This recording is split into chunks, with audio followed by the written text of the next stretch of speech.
Discover Help presents Stress-Free Living with Ray Samich and Mr. Stress-Free Ratanjit S. Sandhi. This audio program is an unscripted and unrehearsed conversation between Ray and Ratanjit. It is shared with you in hope of adding value to your life.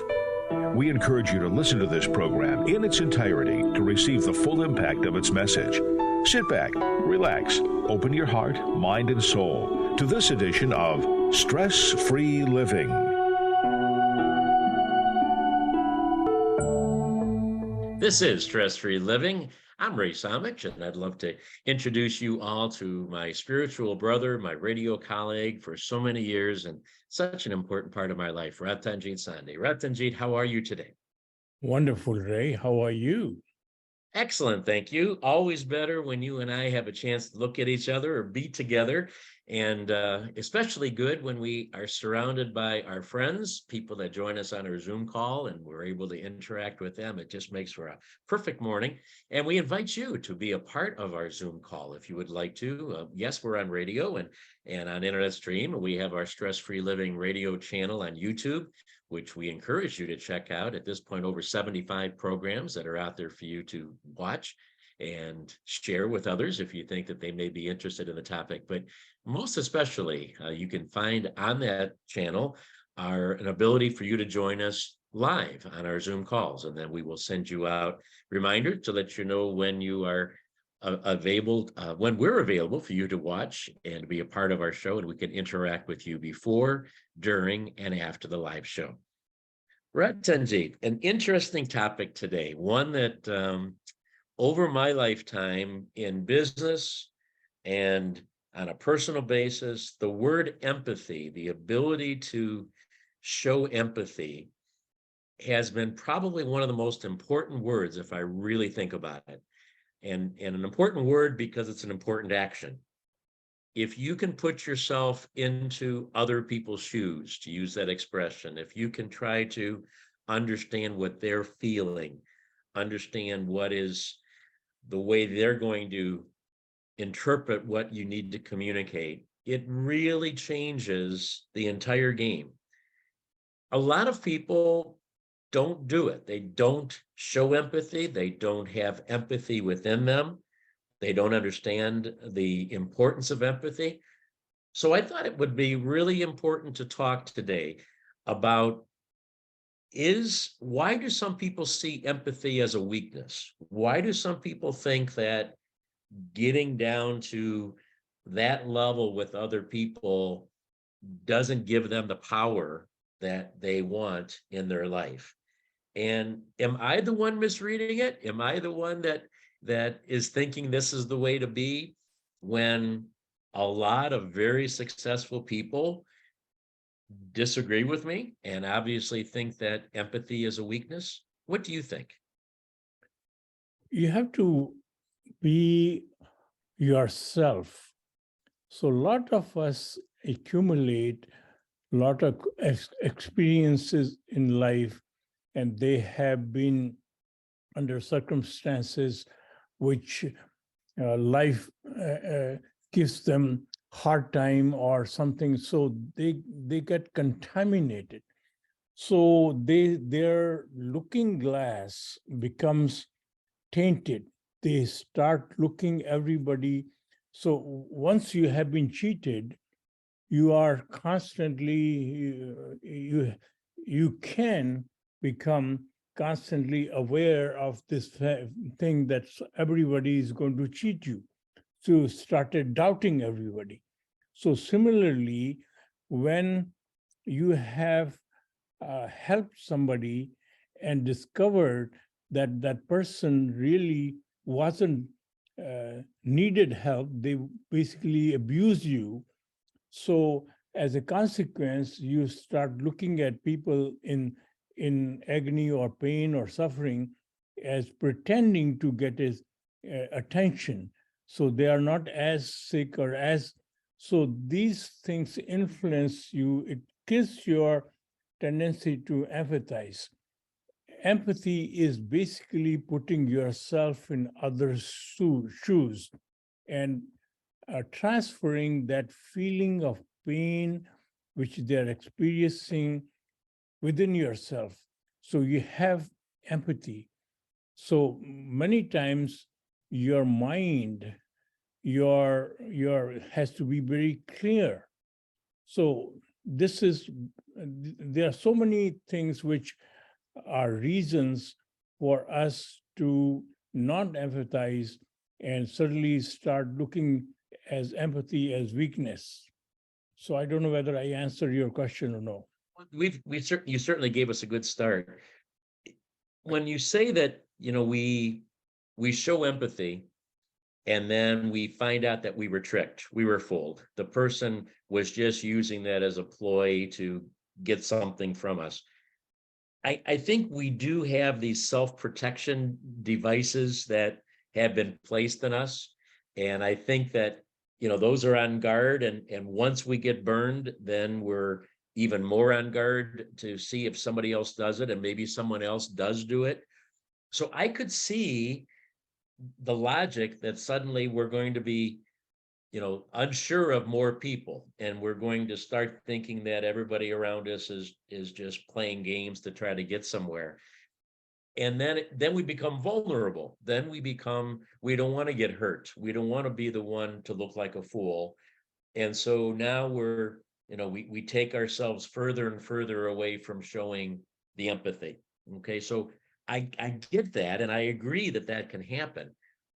But when you also said that when we see something happen where somebody does get hurt, or where we experience hurt, it also seems in contradiction that the more we experience those things, the more we experience whatever that is, the tragedy, the grief, the pain, the understanding, the awareness that these things happen. I think it's also part of our humanity that we now understand more how we feel and how others feel like that. So it seems like we have, in a way, two contradictory paths. We understand more, but then we get burned. So then we are less willing to allow our feelings to overtake us. Am I kind of making sense? We have a lot of things going on that we have to analyze and discern within us to figure out which way we want to go. You can comment on that. Yeah. Our database which we collect, or experience which we have, dictates all that. So suddenly when you see some, if you have you are traveling and you suddenly see this lonely person on the road, and suddenly you wanted to give him a ride, and the lonely person gets into your car and takes out a gun and basically robs you. So Right. next time around, even if you see a genuine case, you will never stop. And similarly, when you help somebody poor, and instead of it happens there are so many people who are beggars in countries like India, and they have cases which are known that some of these beggars are actually holding on to money and gold and these things, and basically they are not injured. They tie up so many things and becoming like handicapped, and suddenly you started doubting on the whole system. Right. So these are basically which has removed, made us very conscious whether we are being misused, or kindness being misused, or empathy is being misused.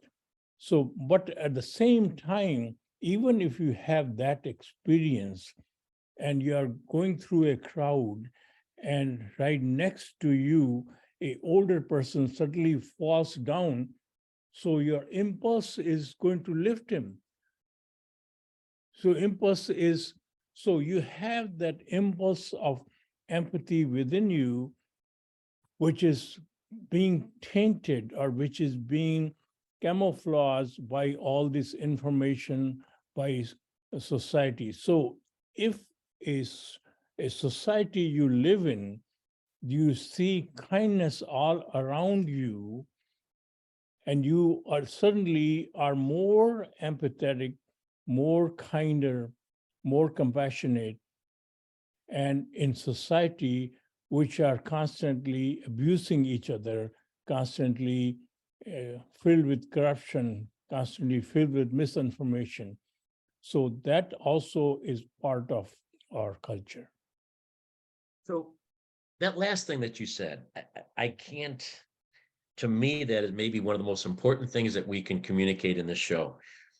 We know the world has a lot of corruption. We know the country we live in, wherever people may be watching this show, there's corruption in every country, maybe corruption in every region that we live in. I mean, this is unfortunately, the world is controlled by money, and money and power have made people do a lot of things that are not good.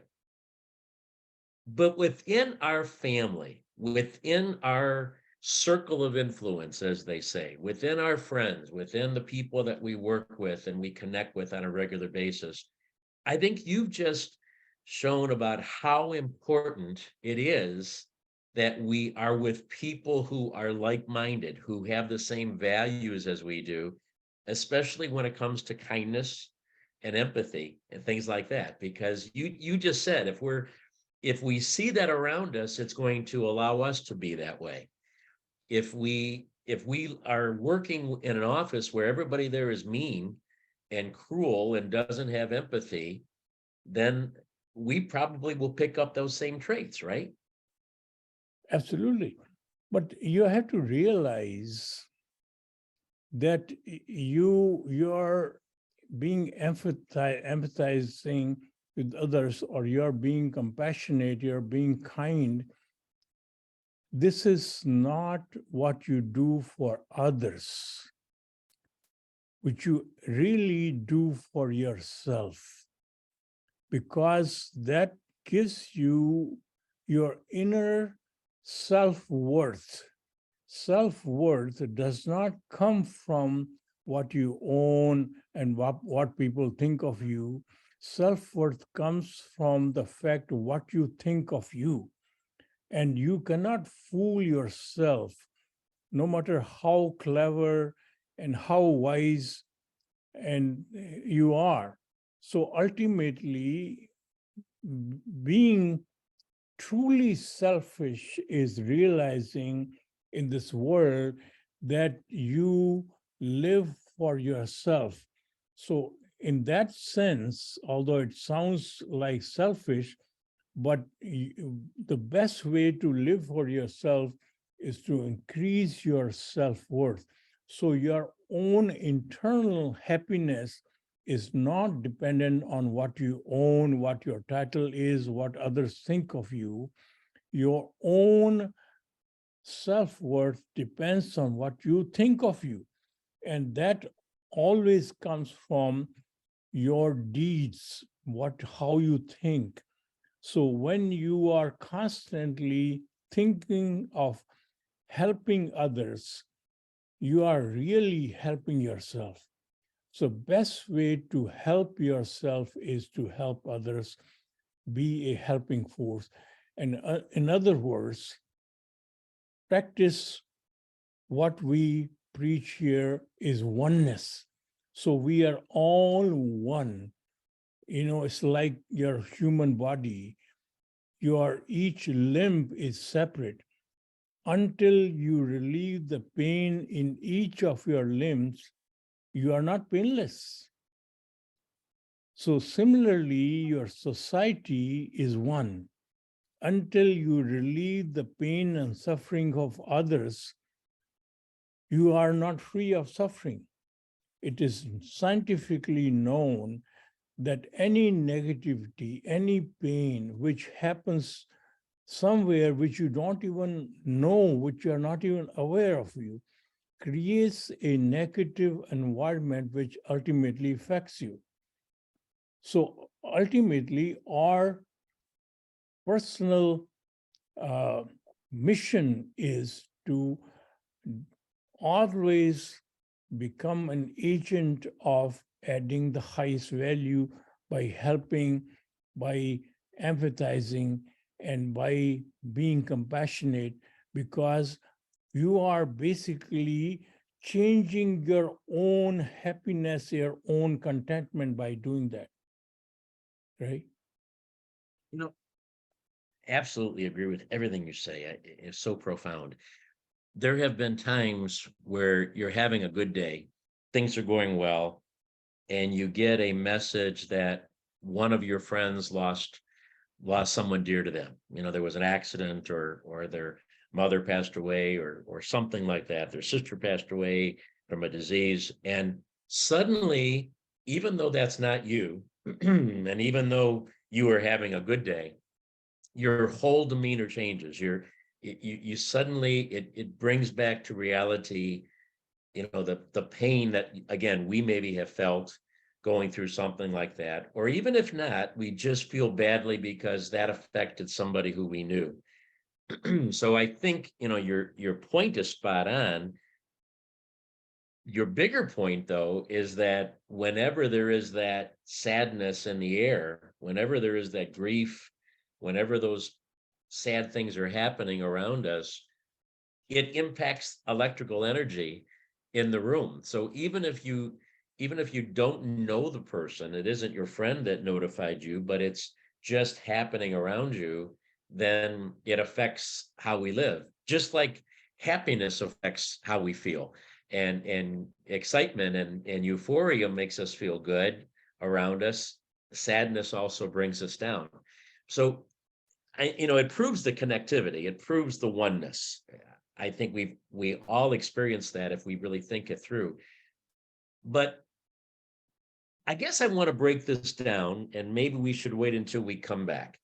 There's a few different things that I want to talk about. I'd like to do some definitions with you, Ratanjit. You, over these last few minutes, you've talked about sympathy, you've talked about empathy, we've talked about compassion, or we mentioned compassion, and we mentioned kindness, of course, even right with the title of the show. When we come back, I want to ask you what the differences are. All those synonyms, are those all basically variations of the same word, or do you see each of those having a different role in our life? We're going to come back and talk about that. I give you about a minute and a half to think about it. Okay. This is Stress-Free Living. We're so glad you're on board, and it's kind of you to be with us here today. We appreciate that. We will be back in just a moment. All right, everybody, we're clear for a few seconds. If you would like to comment on us, feel free to comment if you'd like to. Anybody? Dr. Marsh, you have a good comment? I'm not sure I have a good comment, but this may be hard to believe, but my wife just called me in the middle of that segment saying that we just got a call from our friend and her sister died. And Ray just talked about how somebody can call you and say your sister died, how it changes the way you feel energy. The irony of that is beyond that. But what I love that the doctor said was it really all comes back to oneness. So regardless of how you're treated, you need to reach to that higher level by helping others, which is a good way to live our lives. Sana, you have a comment?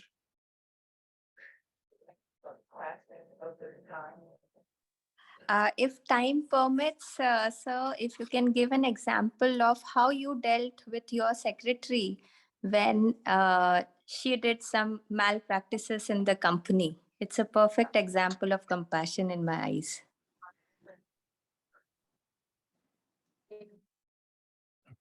Thank you. All right. I also received a crazy text during that first segment, and I'm just letting them know I'm doing the show, and I'll call them back.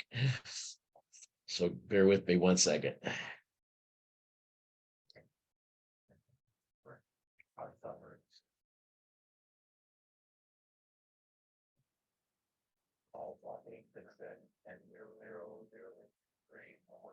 So I had the same crazy coincidence, Doctor.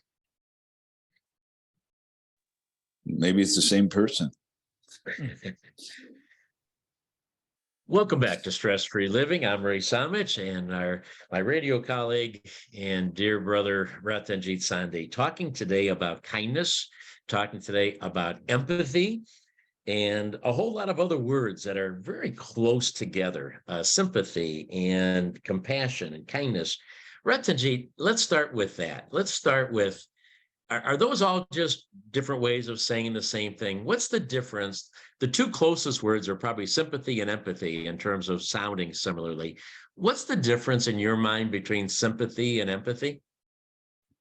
Empathy is basically transferring you to be in the other's shoes. You can actually have the same feeling of pain and suffering. So, how it happens is very important to know.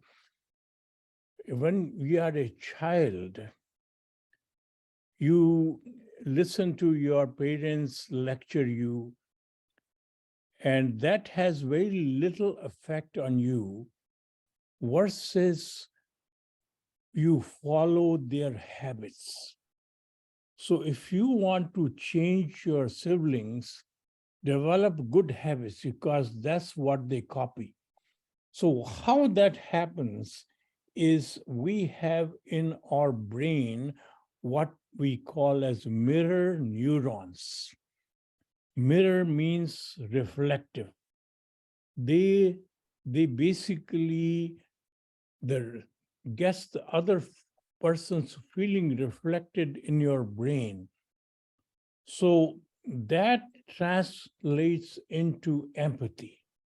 So sympathy is basically when your mind works into a situation and evaluate this is a bad situation or a good situation. I should act in certain way and I should at least say a good, nice words. So sympathy has a little bit arrogance tied into it. So empathy is absolutely ego, arrogance free. So there was a neuroscience study, which is, I think I have quoted you that study before. And there was, what happened is that they want to study the influence of these things in sympathy or mirror neurons activity. They found that mirror neurons activity translates into empathy. So what they did was an experiment. They collected random people, all walks of life, and divided into two groups. It depends on whether they wanted to write an essay on all the difficulties they felt, and they are being grateful for what happened to them and how it happened through them. And other group wanted to choose the successes they experience, and they wanted to write about all their successes, all their achievements, and what they are proud of. So once they finished their essays, their mind was transferred automatically into the grateful mode and pride mode. So people who were very successful, they were very proud of what they have achieved, and they were in the proud mode. So afterwards, they wired their brain to see the movement of this mirror neurons. You know what they found? The people who were proud of their achievement, their activity or mirror neurons were very minimum. And people who are proud, they did not, whatever successes, whatever difficulty they overcame, and they became proud of, they became grateful for those, and their mirror neuron activity was higher. So what kills the empathy is our feeling of our pride, our ego, or feeling superior than others. when we feel grateful, so those feelings are neutralized and you are more equipped to have mirror neurons activated. So we are able to see the pain and suffering reflected into your brain, and you have the same kind of feeling. So sympathy is none of that. Sympathy is a mental exercise of feeling better. So it's tied into pity and ego in one sense. And so by having sympathy, you express your sympathy to others, and the whole exercise is over. Whereas empathy is a lingering feeling, and it translates eventually into compassion. You cannot have compassion. The first step is to have empathy, and action step is compassion. So your feelings of having the same pain and suffering of others in you is compassion. When you take steps to alleviate the other person's suffering and pain, which is compassion. Compassion cannot exist without empathy before you experience, right? Wow. I love that transition. That's beautiful. The progression there of those three. I want to go back for a moment between, because you said something that might, possibly upset some people. When you said sympathy is basically greed and ego and or whatever words you exactly used, Pity. something like that. I'm sure there are some people that have expressed their sympathy, that have written a sympathy card, sent a card to somebody who had a tragedy in their life, and they says, I didn't do that out of ego. I wasn't faking it. I really did feel badly for them. And now you were kind of, cut and dry with it, saying, no, it's this.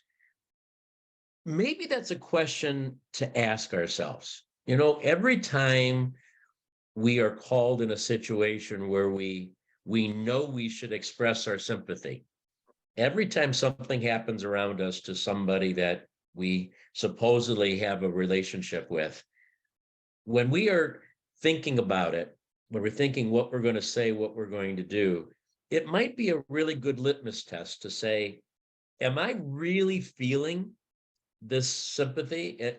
Is this really true? Is it in my heart? Is it in my soul? Or is it just in my brain? Am I just expressing sympathy because it's my boss, and if I don't send him a card, he may not give me another raise? Is it just a friend that really isn't that close a friend, but if I don't take the time to send a card or express my sympathy, we'll be less friends and I'll lose that connection? I think it might really be a good test, because some of the people that are doing that, I think it comes from empathy. I mean, you can express legitimate sympathy out of empathy. Okay. But I think most of us don't do that. Most of us just do the sympathy from our brain. So real What do you think? empathy always gets converted into compassion. And compassion is always demands action to help somebody. When you sympathize, you basically itself a complete task. You sympathize with somebody, it's done, it's over, you have fulfilled your obligation, your civility, and all that. So sympathy itself is a complete task. So So do you think sympathy is never real then? Sympathy is, I mean, it's sympathy versus compassion. If you really have sympathy with empathy, it's compassion. I love how you voice that. But sympathy alone is just fake. Is that how you view it? If it does not get transferred into compassion, it is fake. Wow. Yeah, Wow, that's a powerful thought, Ratanjit. yeah. That's why whenever these stories we see on the news that another shooting has happened. So generally, these politicians say, my prayers and my these things are with them, and they leave it at that. They never change the law. They never do anything. So because that never gets converted into empathy and compassion. That is a very, very powerful thought, because if we really stop to think, and I'm just a little, tiny example, but the number of sympathy cards that people buy and give, and they think that that's meaningful. They think that they've accomplished something sincerely, maybe, and the person receives that sympathy card, and I guess this just happens over and over. Or expressions, visits to the funeral home for deaths, and visits to the hospital. I'm sorry this happened to you. Those kind of things. If they're really what I think I'm hearing you saying is, sympathy like that is just fake. You have to be empathetic. Then it turns into compassion. And now at that moment, that's when you really, truly do understand what's happening, how people are feeling, and you're moved to take action to try to either help them or prevent it from happening again to somebody else or whatever. I always thought those words were kind of synonyms. They were just maybe little variations, but they were pretty much the same thing. You're saying sympathy and compassion are night and day. I mean, they are opposite ends of the spectrum in terms of really where they come from and how powerful they are. So what happens is, if you lose a loved one, you never send a sympathy card to them. You do something for them. You are present with them, or you cook a meal for them, or you spend time with them. You cry with them. You share their agony and suffering with them. And the sympathy card is absent. You're right. You're right. You don't even think of that. It's so trite in the big picture. You don't even think about buying them a card. Yeah. Right. So anytime you become one with somebody, anytime you remain two, you need a sympathy card. Once you become one with somebody, you don't need a sympathy card. You have converted your feeling into empathy and compassion. So in our society, everybody has advocated, so you should be proud of your achievement. You should be proud of your grades. You should be proud of your job. So we are constantly parked in pride.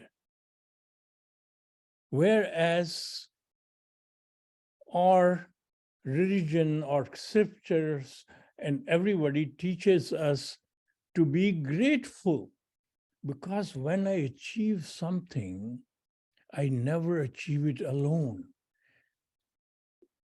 Total environment, my brain would not function if I don't have oxygen available to it. I never manufactured oxygen. It is available to me. I should be grateful for that. And in the social circle, I perform a very minuscule, very small portion of deed, and I take the full credit. Rather than giving gratefulness, thank you to the whole area. I happen to be present in a situation to able to achieve certain things. So I cannot possibly take the credit if I am realistic. So pride and ego has no place in it. It is absence of reality. So the actual reality is always need to be parked in gratefulness, which remains, which gives you empathetic activity of mirror neurons, right? So, I'm so enjoying all of your words today, and more than the words, the sincerity of the thought and the wisdom behind them. But I also want to play devil's advocate a little bit, because you've removed the pride and the ego. We talked you said a few words a couple minutes ago, when a loved one passes, you're there crying with them. You're there just sitting with them, not even speaking. We've been through that, most of us.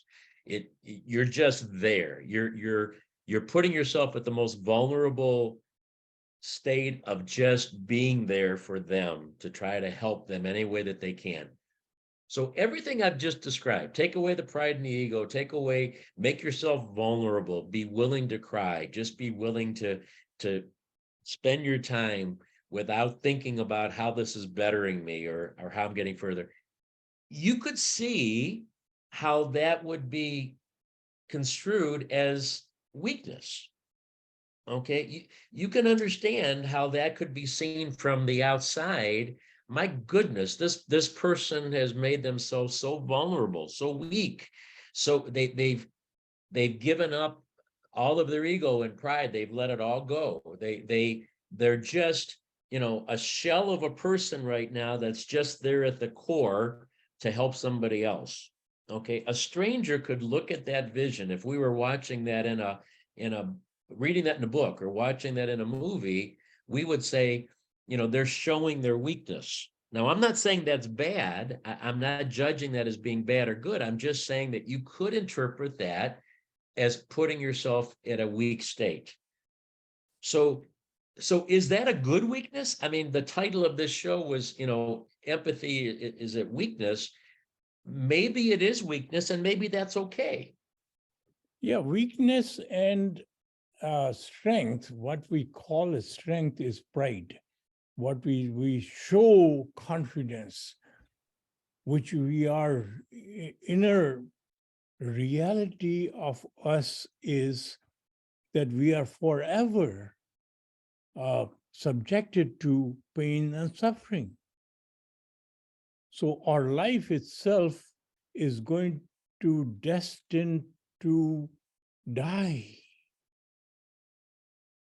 So we are always looking for understanding of this thing, and every breath we take, every good day we have, this is a gift to us. We must be thankful for it rather than I earned it. It is I did something which is what gave me a good day. It is always, doesn't matter. There are people who do exactly the same function, the same decision. One is successful and other is not. So why? Because ultimately all our success, all our happiness, all our gifts of life are gifted to us. We do not own it. We do not deserve it. So the moment we have ownership, I deserve it. It transforms you into the false confidence and false ego. Those are all falseness. And the reality remains we are always subjected to the gift of life, which is generally gifted to us, and we should always be thankful for it. So thankful allows you to keep this disease of ego and pride away from you, which is falseness away from you, the untrue situation away from you. Your this confidence which you show to the world is a face.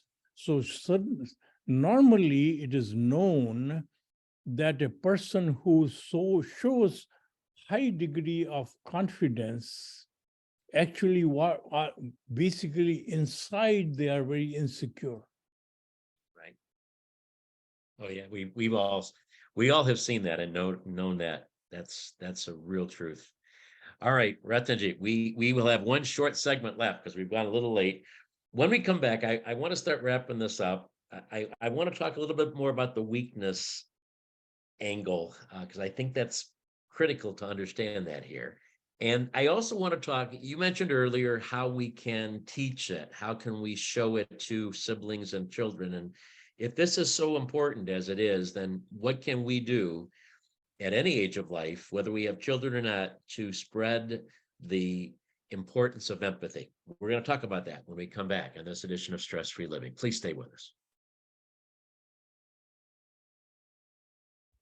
All right, want to welcome Kim. Thanks for joining us. And Steve or Sana, if you have any comments on the last segment or questions that you want me to ask, it'll be quick though. Quick segment. Anybody? The only thing I would add, first of all, that was brilliant what he had said. It always seems to wrap it up.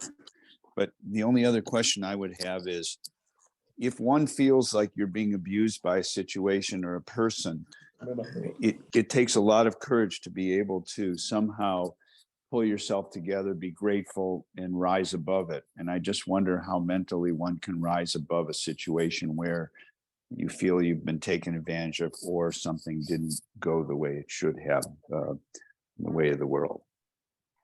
Very good. I will fit that in with giving examples, teaching it. That's perfect. We'll get that in. Any other thoughts? Yeah, a similar question to Sir, which he asked a while ago, that how to deal with people who survive on sympathy cards. They always blame the environment for what they are today. So how should we deal in compassion and oneness with such people? I don't know if I understand what you're asking, Sana. Can you say it again? Yeah, Maybe sure. There are many loved ones we come across who play sympathy cards and blame the environment for what they are today. So, in compassion and oneness, how can we deal with such people? Okay, got it. Thank I you. get confused when you said play sympathy cards. I thought you were talking about the actual cards, but it's the preference No, of playing the sympathy card. I got it. Okay. thank you. Thank you. We are back on Stress Free Living. Thank you so much for joining us today. Yours truly, Ray Samich and Ratanjit Sandhi, talking about sympathy, empathy, compassion, kindness, and I have found out today that those are all related but distinctly different, and some are even opposites, which is a real surprise to me. Ratanjit, so many things to try to fit into this final segment. When I asked the question about weakness, and I said, when we are putting ourselves at the most vulnerable state, when we are giving up our pride and our ego, and we're just holding a loved one who has just lost somebody dear to them, it strikes me that at that weakest point, when we are admitting our own weakness at that point, our own vulnerability, and we're just becoming human at the very core level, that should be even an admission to ourselves, an understanding to ourselves how weak we are without each other, without being connected to the one, without feeling grateful. I mean, at that most vulnerable point, we truly are weak. At that point, it's going up and realizing, now suddenly being empowered by the fact that I'm one with the world, by the fact that I have unlimited abilities that I'm empowered with if I connect to each other in a spirit of gratefulness. So maybe going through those intense moments of weakness are really good for our soul. Maybe they're a reminder of how weak we are just as a human being without connecting. What do you think? Reality of life is that we are always are weak. And in that sense, but weakness,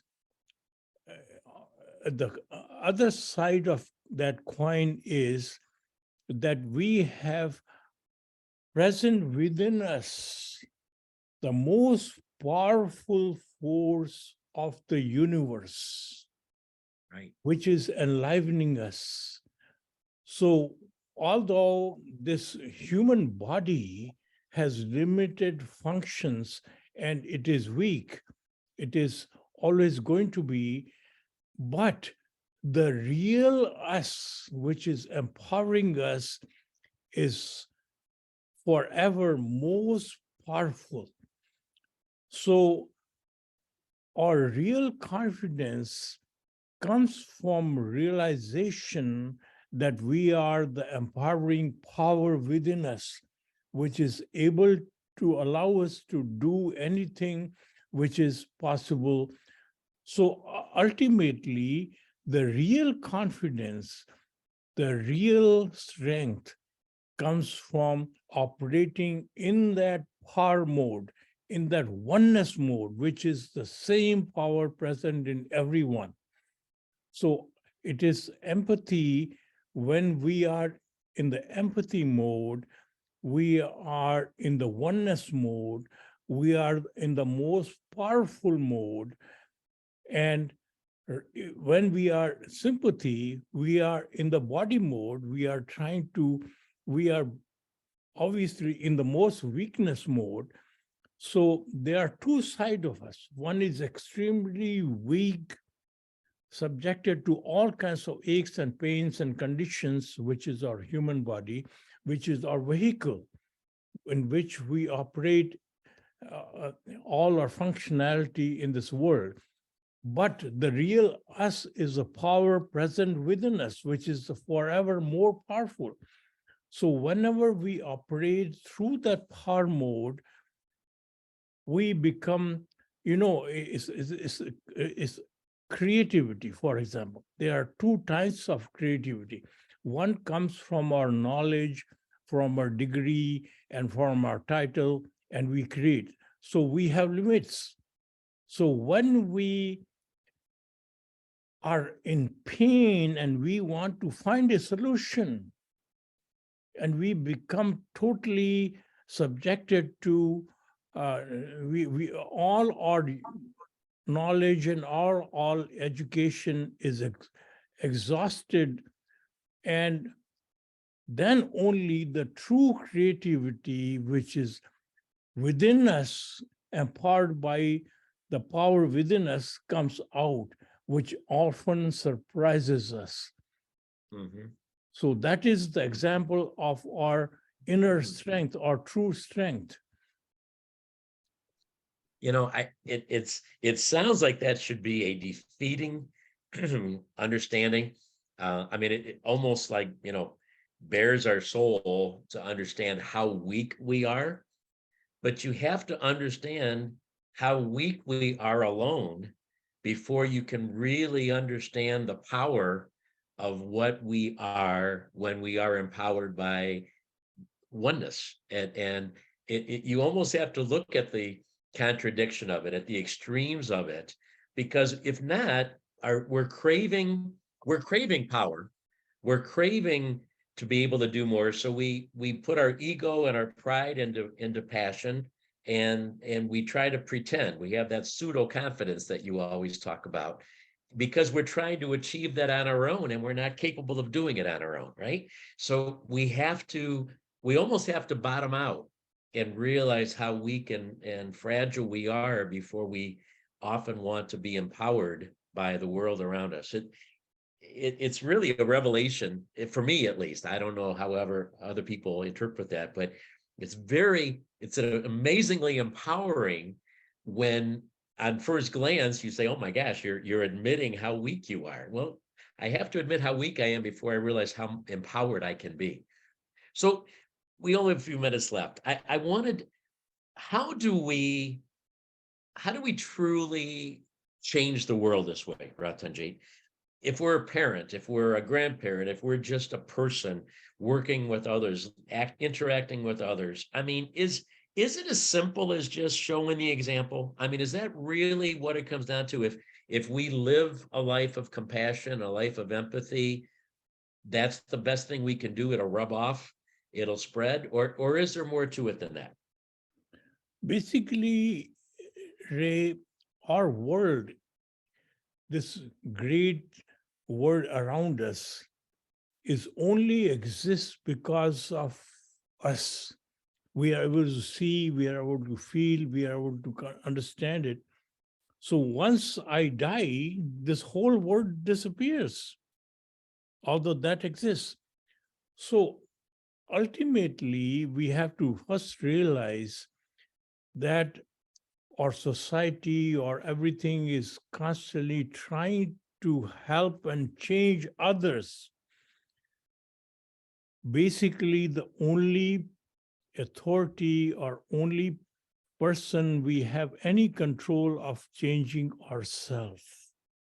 It is by changing our mindset, ourselves, and transferring into oneness, we change the people and everything around us. So again, we become the influencer by practicing what we want to bring in others, rather than dictating others, rather than telling others what to do. We basically become an example and transfer the entire world. Now, people who are close to us, our children, or our loved ones, we do not change them by lecturing them. We only change them again by example of how we handle adversity, how we handle situations, how we react under certain set of conditions. And again, when you begin to live in oneness mode, the right decision automatically comes out of you. You don't have to use basically your maneuvering to change yourself. So suddenly in oneness mode, all the reaction, all the things which automatically comes out of you is right, and it has an impact on others automatically, right? So how do you do that? How do you show that example when things really get rough? When we ourselves are facing, abuse, somebody just abused us, and we realize it. We just got really taken advantage of, or somebody is playing with us. They're manipulating us, and they're pretending to be sympathetic, and they really aren't. And how do we show that example, which is so important? How do we act in the best way, even in those extreme moments of adversity? So I'm being a chemist, and I generally give this example. This most deadly poison in the world is potassium cyanide. You put it on your tongue and you die. You can't even tell the taste of it. Now, once you realize this deadly poison is very reactive, so all our intermediates, which are used for medicines and extracting gold, and all these are basically using potassium cyanide technology. So when we see goodness side of potassium cyanide, and be careful not to touch it, not to use it in our human body, because we know that it is going to kill us. Similarly, people who are toxic, when we discover amazing talent present in them and utilize those talents and suddenly transfer them into value-adding entities rather than criticize them from what they have. You transform them. Ratanjit, I'm sorry to cut you off. That's so brilliant. It's so powerful, but we have to go. The clock says that the show is over. So I want to thank you for your wisdom today, especially today. It's been really powerful, and your love that you express to all of us every single week. Thank you so much. Thank you to our audience, our Zoom audience, and everybody who's listening and watching any which way you are. We value you, and we are appreciative very much of your kindness to us. Remember, we're all playing the same game. Have a great day. Thank you. All right. Sorry I had to cut you off because you were in a beautiful role there, but I saw we were very close to 10 o'clock. All right. Open it up there to comments. We are off the radio, but we'd love to hear from you. Anybody?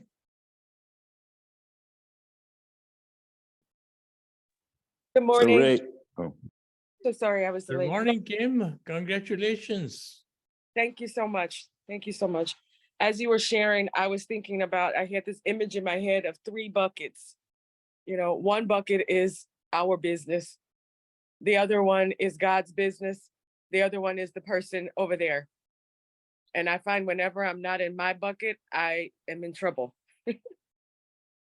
I'm not evaluating. It's not my place to evaluate or judge.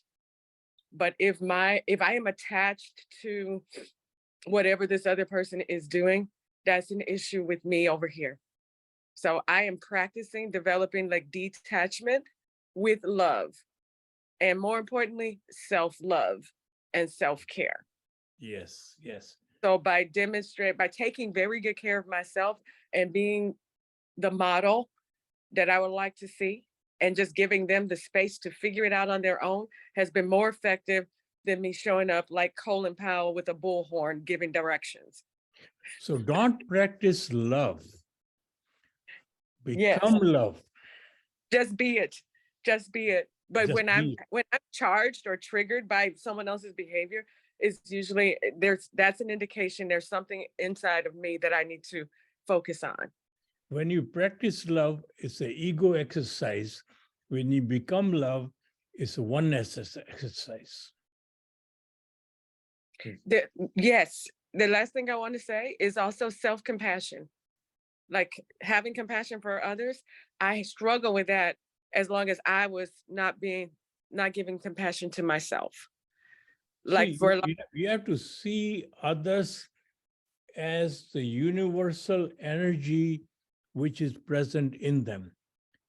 You basically serve that universal energy, and the package in which that energy exists has some contaminations which you are not influenced by.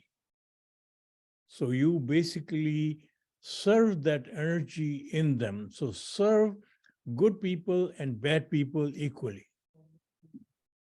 I love it. It's like unconditional love. Unconditional love. Yeah. As long as I was enmeshed with my children, my identity was wrapped up in their success or failure.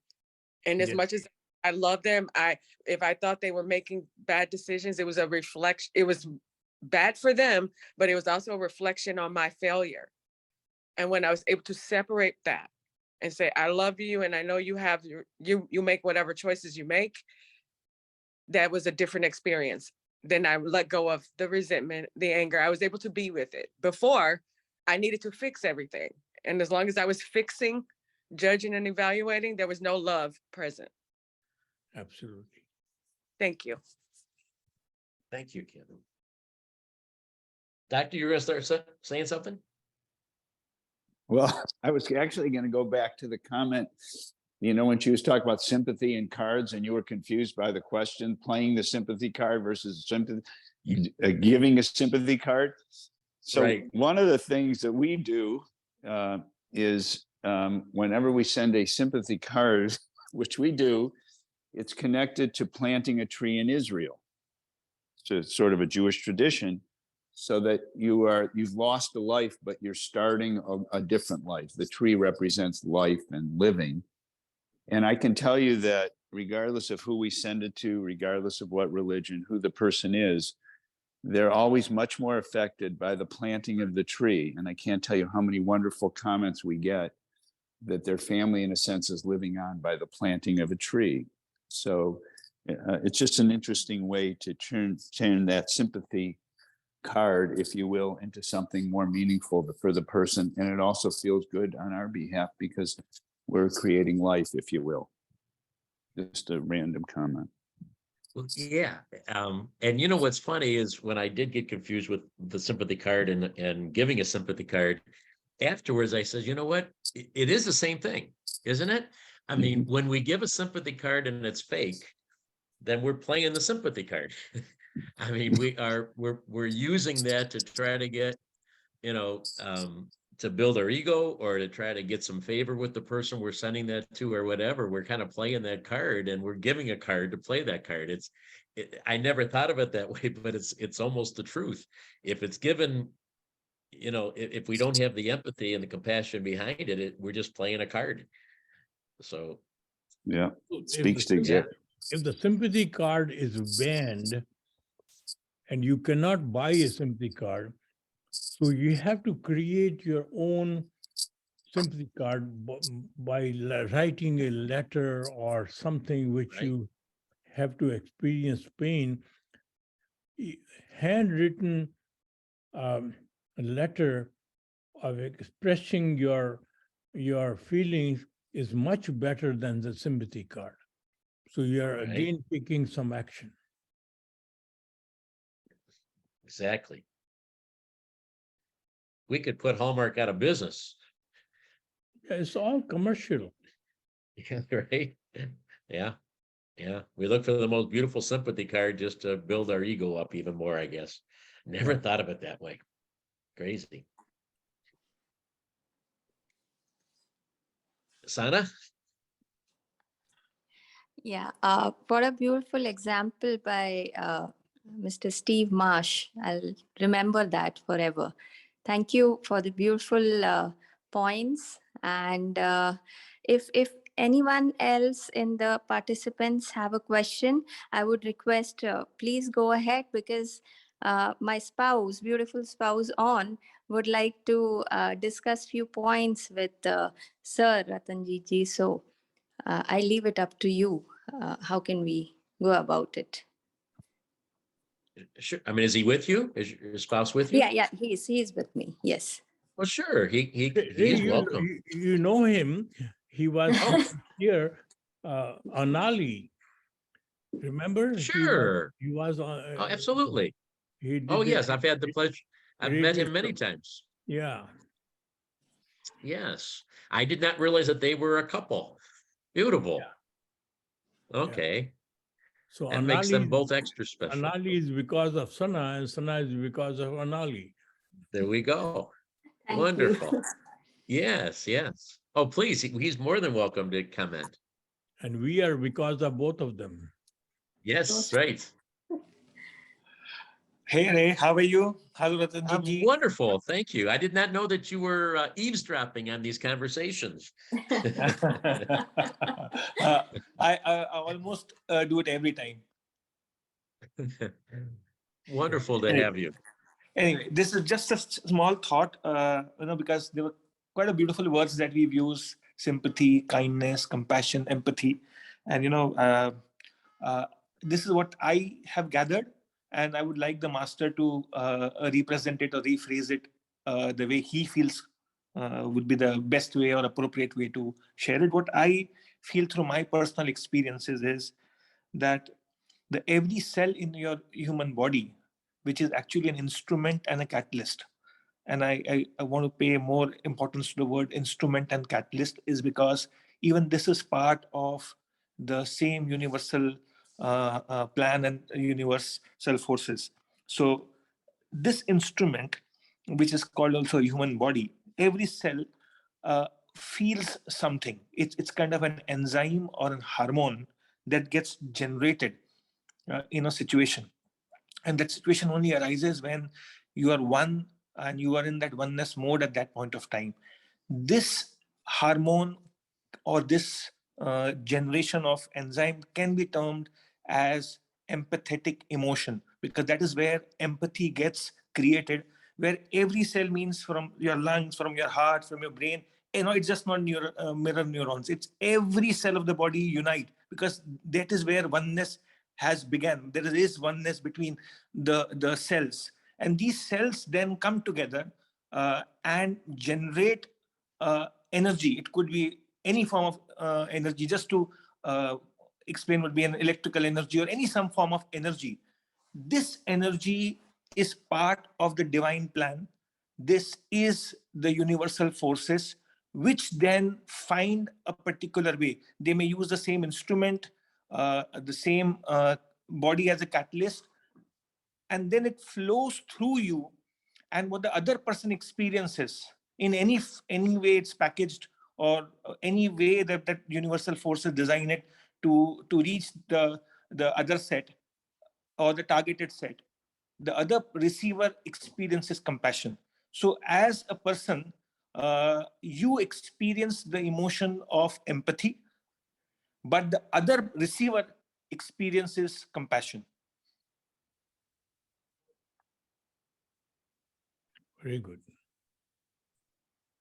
And just to put the points across would be, you would have a barking dog who's very aggressive, but it's up to the state. If you become one with the same animal at that point of time, the same barking dog would start licking you. And if you behave as a separate entity at that point of time, there's a likely chance that the animal may bite you.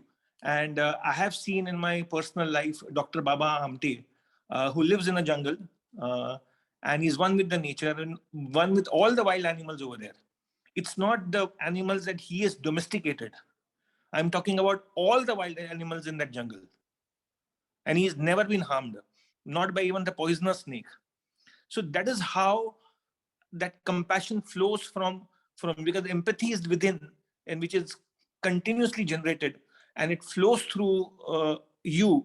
The other person, the other animal, the other living being experiences that particular energy, and that energy being compassion. The entire mode of interaction between both living beings completely change. It's not the regular thing that you see. And maybe the famous example used in scriptures is the scorpion and the saint. A person going to help a scorpion who's going to drown, but every time the person wanted to save, the scorpion bit. So this is what I feel can be best termed as compassion. Even what Sana was trying to put across was when Ratanjit ji encountered a certain thing, when a resource was particularly needed by the staff, and they decided to take it without informing. But Ratanjit ji at that point of time thought that this resource is more needed or more valuable to the other person rather than, and that's the reason. So you don't see whether the person is aggressive, you don't see the tone of the person, you don't see any of those things, you don't judge. That is the where empathy gets generated. That's where you become one, and then whatever flows through you and the other person that experiences is compassion. Excellent. See, there is another side of the coin that some of the very brilliant scholar can use the terms and their language to describe oneness, and becomes tremendously impressive articles to read. But to practice oneness is totally different than describing oneness. That is why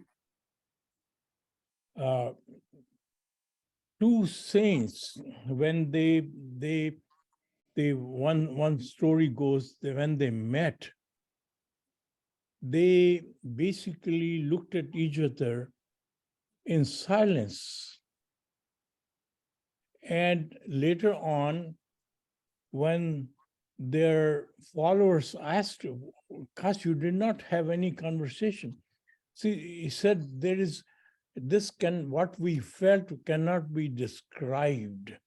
So words or intelligence and all these become hollow when we are trying to feel and describe oneness and true empathy and true compassion. They can only be practiced, and they cannot be practiced. You can become empathy, you can become compassion, and ultimately whatever comes out of you is that. And we can, there are many ways to describe this thing, but they will always fall short. So it cannot be completely put into the words, this oneness, and resulting from oneness, uh, all these words, compassion, kindness, empathy, gratefulness, all that combine into one unit, which is expressed by oneness. Once you are in that oneness mode, all these things automatically happen from you. Ratanjit, if there's somebody who hasn't had a life of practicing compassion or empathy, and maybe, maybe through the grace of God, some people were touched by this show today and might say, you know what, I want to learn how to do that better. Don't you have to practice it first before you can become it? I mean, isn't that a gradual thing that you have to practice it and understand it and see the results of it before you can become compassion? Or is it just one or the other? You either are or you aren't.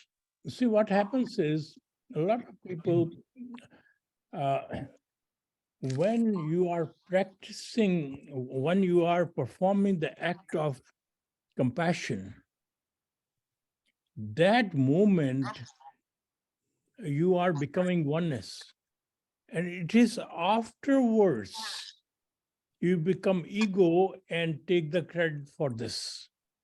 My example is when you are performing, a beautiful artist is performing in the Carnegie Hall. So that artist is very nervous before the performance. And when he gets into the performance, they become one with the music. They don't remain, they don't perform, they become music. And when they finish, they now take the bow, they take the responsibility, and they have become not an artist, but an ego. So when you are performing the act of compassion, you are not performing, you are becoming that one with compassion. It is only afterwards you take the credit. So you cannot perform the act, you can only become the act. That is exactly what I was trying to come to, that it's not about getting trapped into the words. If the minute you get trapped in kindness, whether kindness is better or sympathy is better or compassion is better, no, people will get confused. It's not about being better or worse. It's the experience. So if you allow the forces to flow through you, and they will do their job, and they will achieve what has to be achieved. It's just that you remain a catalyst and you remain.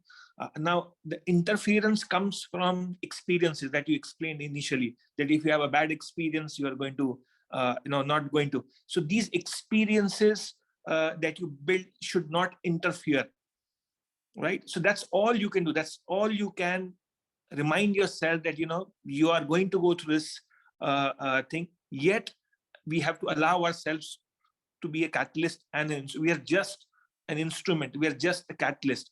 If this reminder remains, a lot of things will just flow through you.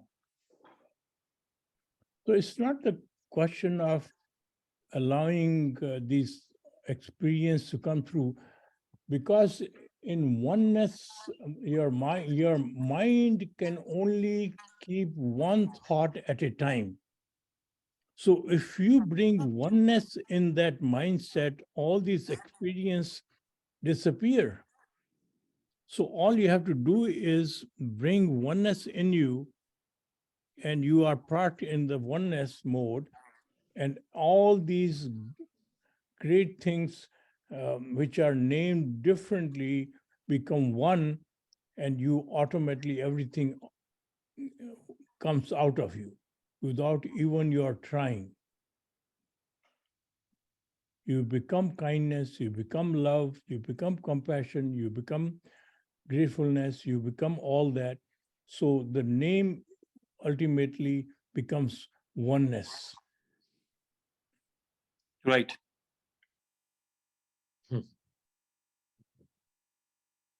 Wow. Powerful. Yes, Kim. Oh my gosh. You comment, Ratanji. Oh my goodness. We are so blessed to have you. I'm so moved by that. Well, You got to go back and listen to the whole show today, Kim. We'll have it on YouTube. Should have it on there tomorrow night, and watch it, because he said a lot of incredible things today. A lot of things came through him today. Very powerful. Thank you. So, you don't have to try to become oneness. We have acted in oneness without us knowing. And once we take credit of operating in oneness, you are not operating in oneness.